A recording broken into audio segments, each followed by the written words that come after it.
Right now, I still have good days and bad days, but for the most part, I've been doing a lot better and not quite so weepy all the time. When you are dealing with infertility, you experience a roller coaster of emotions. The highs fill you with hope, the lows leave you feeling hopeless. Yeah, Erin, you're bringing us these stories because this is Infertility Awareness Week. Exactly, and the idea here is to empower people and change the conversation around this disease and how it affects people. We got to do a lot more stuff than he did. As a little girl growing up in small-town Iowa, Avis Kesey loved animals, dolls, and playing house. When I was 3 for Halloween, I was a mommy. You're kidding. Mm-mm. My mom strapped my Cabbage Patch to my chest and gave me a hamburger flipper. That was your mom costume? Yes. And she always planned on that costume becoming reality. My sister had us in for her birthday, and she announced that she was pregnant with Nora. And she said, you know, if you guys are thinking about it, they could be in the same class.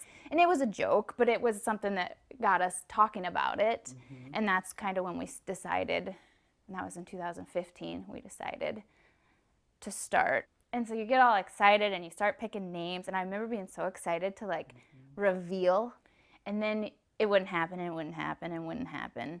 Give voice to that if you can, what that feels like. I don't even know if I know how to explain it, but as you know, if you take that negative pregnancy test, I don't know how many negative pregnancy tests I took, and you would like squint at it and like flip it the other way. Oh, this one's faulty, get a new one. That keeps happening month after month after month. Mm-hmm. And that really starts taking a toll. Yes, it does.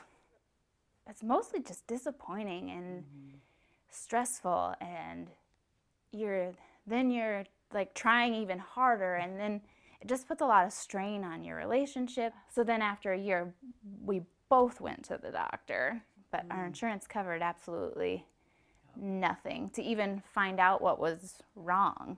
It was gonna be $4,000 or $5,000 just for my bills, and then whatever they did for his, and we discussed, you know, we could spend $10,000, but that's not gonna give us a baby. That's gonna tell us maybe what's wrong with us.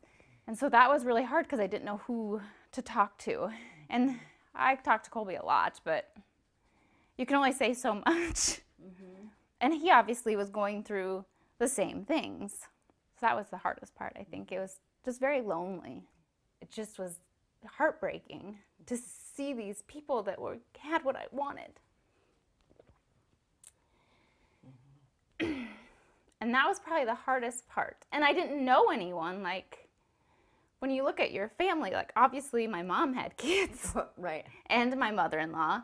My older sister does. I started to tell him, and I couldn't actually speak anymore. But I just remember it being really ironic that while I was saying this, there's a baby like giggling on the floor. Like, that was... How hard was that to be sort of immersed in baby stuff when you're coming to terms with all of this?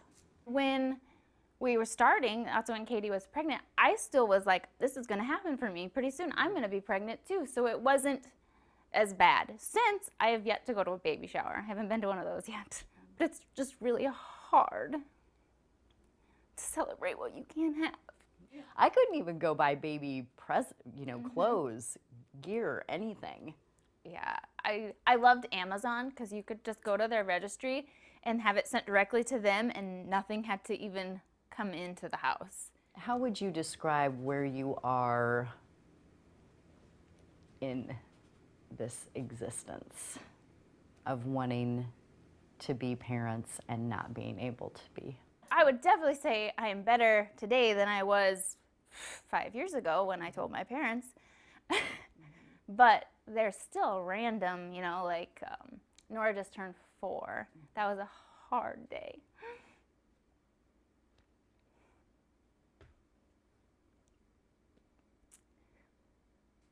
Sorry. Mostly it was hard just because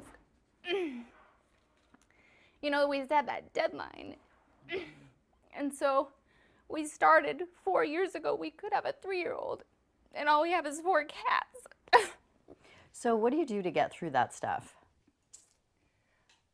I have spent a lot of time looking for something to help.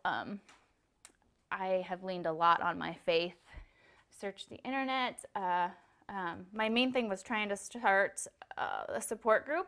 An in-person group never materialized, but this Facebook group did. I had people coming out of the woodwork telling me their stories, and that really helped a ton. I mean, it's a club no one wants to belong to, but it helps. Yeah, and I think it's been interesting with the group seeing the different perspectives. Avis still thinks about dressing up as a mommy decades ago, and her definition of family is starting to change. Yeah, I would like to believe that God is going to give me a miracle baby, but he hasn't so far. So I just have to come to terms with, if that doesn't happen, is that going to be okay? The family of 2 is still a family. It's just not the family I thought I would have. If you can relate, you or someone you know is dealing with infertility, we would love to have you join that Facebook support group. It's Breaking the Silence on Suffering, and the address is going to be posted on WHO13.com, along with information about this year's virtual Walk of Hope. And I should also point out, Ed asked, did you shoot this last year? Yes. I started working on this series more than a year ago, and then COVID got in the way of everything, of course. We're grateful that you brought it to us this evening, though. Definitely worth the wait. You have some more for us Wednesday night? Yeah, Rhonda's story. She is a woman decades older than Avis.